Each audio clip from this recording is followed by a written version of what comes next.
பயம், பயாஸ்கோப் ஆகிய திரைப்படங்களை இயக்கிய இயக்குனர் சங்ககிரி ராஜ்குமார் தற்போது நம்மிடையே இருக்கிறார். அவர் இன்று முகநூலில் பதிவிட்ட ஒரு பதிவுதான் ஒரு பரபரப்பாக பேசப்படுகிறது. குறிப்பாக பிரபாகரன் அவர்களோடு சீமான் இருக்கக்கூடிய அந்த புகைப்படம் தான் எடிட் செய்து கொடுத்ததுதான் என்று ஒரு பதிவை பதிவிட்டிருக்கிறார். அது மிகவும் பரபரப்பாக பேசப்படுகிறது. இது குறித்து அவரிடமே கேட்கலாம். சார், இப்ப குறிப்பா இன்னைக்கு நீங்க பதிவிட்ட இந்த பதிவு என்பது மிகப்பெரிய ஒரு, அதாவது பெரியாரை விமர்சித்த பிறகு இன்று பரபரப்பாக பேசக்கூடிய ஒரு பேச்சாக மாறி இருக்கு. அப்படி இந்த புகைப்படத்தை நீங்க தான் பண்ணி கொடுத்தீங்க அப்படின்றதுக்கு என்ன ஆதாரம்? இதோட பின்னணி என்னங்க சார்? அதாவது நான் தமிழன் தொலைக்காட்சியில் டைட்டில் அனிமேட்டராக நான் ஒர்க் பண்ணிகிட்டு இருந்தேங்க. அப்போது தான் நம்ம செங்கோட்டையன்லாம் அங்கே வேலை செய்கிறாரு. செங்கோட்டையன்கிறவர் ஒரு நிகழ்ச்சி தயாரிப்பாளராக இருந்தவர். அவர் சீமன் கூடவும் ரொம்ப நெருக்கமாக இருக்கக்கூடியவர். எனக்கு டைட்டில் அனிமேஷன்னால அவ்வளோ சிறப்பான டைட்டில் அனிமேஷன் பண்ணேன்னு சொல்லிட்டு விசாரணைங்கிற ஒரு டைட்டில் அனிமேஷனுக்கு எனக்கு பாராட்டு விழாலாம் வச்சு தங்க மோதிரம்லாம் கொடுத்தாரு தமிழன் டிவி எம்டி.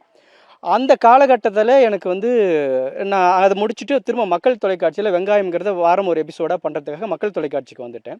அப்போவும் வெளியிலிருந்து செங்கோட்டையன் கேட்டுக்கிட்டு இருப்பார். நிறைய அவருக்கு தேவையான டைட்டில் அனிமேஷன், டைட்டில் கார்டெலாம் அவருக்கு ஃப்ரீலான்சர் மாதிரி நான் எடிட் பண்ணி கொடுத்துட்டு இருப்பேன். அப்போ ஒரு நாள் அவர் சில புகைப்படங்கள் டவுன்லோட் பண்ணிவிட்டு ஒரு டிவிடியில் போட்டு எடுத்துகிட்டு வந்தார். அதாவது தலைவர் பிரபாகரன் அவர் மகேந்திரன் சார் கூட இருக்கிறது, இன்னும் வேறு சில புகைப்படங்கள்லாம் அவருக்கு கிடைச்ச புகைப்படங்கள்லாம் எடுத்துக்கிட்டு அண்ணன் சீமானுடைய புகைப்படத்தையும் எடுத்துகிட்டு இது ரெண்டையும் பக்கத்தில் இருக்கிற மாதிரி எனக்கு வேணும்னு சொல்லி கேட்டார்.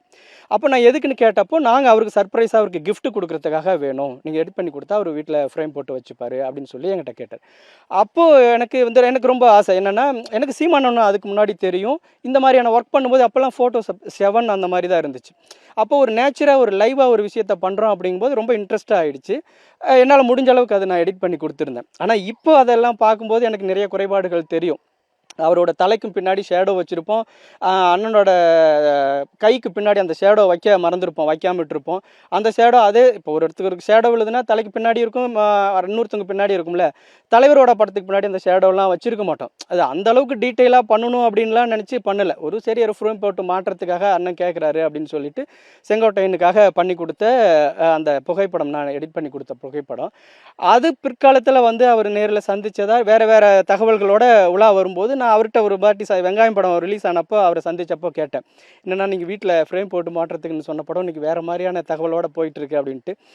நம்மளால் நம்ம ஒரு புகைப்படத்தால் ஒரு அரசியல் தலைவரை உருவாக்கியிருக்கிறோம், அவர் வளர்ந்து வந்தால் நமக்கு நல்லதானடா, நம்ம அண்ணன் தானடா அப்படின்னு ரொம்ப சந்தோஷப்பட்டார். அண்ணனும் ரொம்ப சந்தோஷப்பட்டாரா அப்படின்லாம் சொல்லுவார்.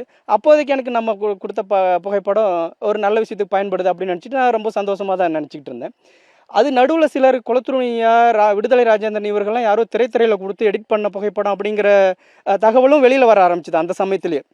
நான் அதுவும் செங்கோட்டையன்ட்டு கேட்டேன், நீங்கள் இது தகவல் சொன்னீங்களா? நான் யார்கிட்டையும் சொல்ல, ஏன்னா அவர்கிட்ட நீங்கள் யார்கிட்டையுமே இது நாம தான் எடிட் பண்ணணும்னு சொல்லாத, அவர் அண்ணன் ஒரு விஷயமா சொல்லியிருக்காரு, அது ஒரு நல்லதுக்கு தானே பயன்படுத்துகிறோம். அண்ணன் தலைவர் இல்லாத கட்டத்தில் நாம் அதை முன்னெடுத்து அந்த இயக்கத்தை நடத்தக்கூடிய ஒரு இடத்துல இருக்கும்போது அந்த புகைப்படம் பயன்படுத்துறது நல்லது தானே அப்படின்னு சொல்லும்போது ஒரு நல்ல விஷயத்துக்கு பயன்படுது. நம்ம என்ன தலைவர் பிரபாகரன் அவ்வளோ நேசித்தேன், நம்ம அதுக்கு அடுத்தது யாருமே இல்லாத மாதிரியான ஒரு சூழல் உருவாகும்போது நல்ல விஷயத்துக்கு பயன்படுது. அப்படிங்கும் பொழுது நம்ம அது இது வரைக்கும் நான் அதை சொல்லணுங்கிற எண்ணமே எனக்கு எந்த இடத்துலையுமே வரல.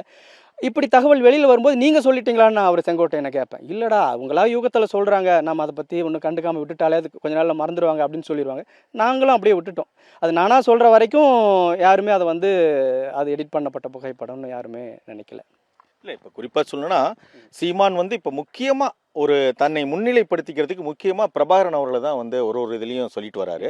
இப்போ பிரபாகரன் அவர்களை அவர் சந்திச்சிருப்பாரா, இல்லை சந்திக்காம இந்த புகைப்படத்தை பொறுத்தவரையிலும் வேறொரு புகைப்படமும் இந்த புகைப்படம் இவருடைய புகைப்படமும் இணைத்து இப்படி செய்யப்பட்டதா? இது எந்த காலகட்டத்தில் செய்யப்பட்டது? இல்லை, இந்த புகைப்படம் நான் உருவாக்குனது.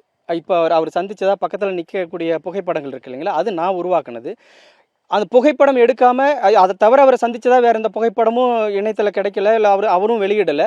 அவரை சந்திச்சப்போ புகைப்படம் எடுத்தாரா, சந்திச்சாரா, இல்லை சந்திச்சப்போ புகைப்படம் எடுக்கிறதுக்கான வாய்ப்பு இல்லைங்கிறத பற்றி நான் அவ்வளோ ஆதாரப்பூர்வமாக உறுதிப்பூர்வமாக நான் சொல்ல முடியாது. ஏன்னா இந்த புகைப்படம் ஒரிஜினலாக எடுக்கப்பட்டது இல்லை அப்படிங்கிறத நான் ஒரிஜினலாக நான் சொல்ல முடியும்.